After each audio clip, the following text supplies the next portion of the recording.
গোটা বাংলাদেশের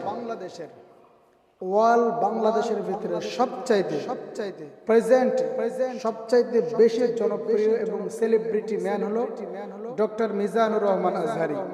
আপনি মানেন আর নাই মানেন, আপনার বিশ্বাস হয় বা না হয়, ডাজ নট ম্যাটার, এটা কোনো সমস্যা না, কিন্তু আপনাকে মানতে হবে বর্তমান সময়ে বাংলাদেশের সবচেয়ে সেলিব্রিটি হলো ডক্টর মিজানুর রহমান আল আজহারি।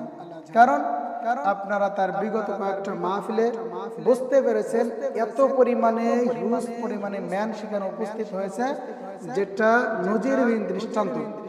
আপনি বাংলাদেশের নয়, গোটা ওয়ার্ল্ডের যে কোনো ফেমাস ব্যক্তিকে বা সেলিব্রিটিকে যদি আনেন, অথবা দেশের প্রধানমন্ত্রী, প্রাইম মিনিস্টার যারা, তাদেরকে যদি আপনি আনেন, এমনকি ইউনাইটেড অফ আমেরিকার প্রাইম মিনিস্টার, আপনি যদি তাকেও নিয়ে আসেন, জো বাইডেন সহ ট্রাম্প সহ দুইজনকে যদি একত্রিত করে এক স্টেজে আনেন, আর মিজানুর রহমান আজহারি যদি এক সাইডে যায়, তাহলে মিজানুর রহমান আজহারি মাহফিলে সবচেয়ে বেশি লোক বেশি উপস্থিত হবে।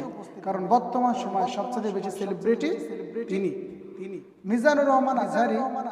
তাকে নিয়ে মানুষ যে পরিমাণে ট্রোল করা শুরু করেছে, আমাদের এক সুন্নি ভাইরা তো আজহারিকে কাফের বলেই দিয়েছে, আজহারিকে বেদাত দিয়ে মুনাজাত শুরু করেছে, এক শ্রেণী ভাইরা বলা শুরু করেছে, তাকে নিয়ে ধুম সমালোচনা। তো আপনি যাকে নিয়ে সমালোচনা করছেন তার কোনো সমস্যা নাই, আপনি যাকে নিয়ে সমালোচনা করছেন তার জীবনের গুনাহ খাতাগুলো আপনার আমলনামায় উঠে আসছে, আর আপনার সওয়াবগুলো তার আমলনামায় চলে যাচ্ছে। এর জন্য সমালোচনা করা যাবে না। আজহারি সাহেবকে নিয়ে সমালোচনা করে লাভ নাই, তাকে নিয়ে সমালোচনা করে কোনো লাভ নাই। কারণ আজহারি সাহেব তিনি তার কাজ নিয়ে আছেন, তিনি তার কাজে ছুটতেছেন। ইসলাম প্রচার করা তার কাজ। কোন মানুষ কি বলল, আই ডোন্ট কেয়ার, তার কেয়ার করার সময় নাই, তার ওয়েট করার সময় নাই, তাকে ভাবার সময় নাই কে তার বিরুদ্ধে কি বলল। তিনি দিন প্রচার করতেই আছেন, তিনি ইসলামের খেদমতে নিয়োজিত আছে। তো আমরা এক প্রিয় আল্লামা সাঈদীকে হারিয়েছি, আমরা আজহারিকে দিয়ে সেই গ্যাপটা যদিও পূরণ হবে না, তারপরও আজহারি সাহেবকে দিয়ে এই অঙ্গনে কাজগুলো করায় নিয়ে ইসলাম প্রচার এবং প্রতিষ্ঠার কাজগুলো আমরা আগুতে পারি, সামনে নিয়ে যেতে পারি। আল্লাহ পাক আমাদেরকে তৌফিক দান করুন, আমিন।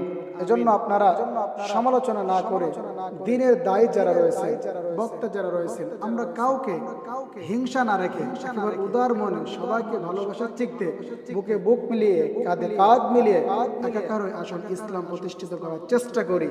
আর তা যদি না করি, মনে রাখতে হবে নাস্তিকরা যদি ইসলাম বিরোধিতা যেভাবে শুরু করেছে, এই জমিন থেকে যদি ইসলাম তুলে দেয়, আপনি যেটা নিয়ে ফতোয়াবাজি করছেন, আর কোথায় গিয়ে এটা ফতোয়াবাজি করবেন?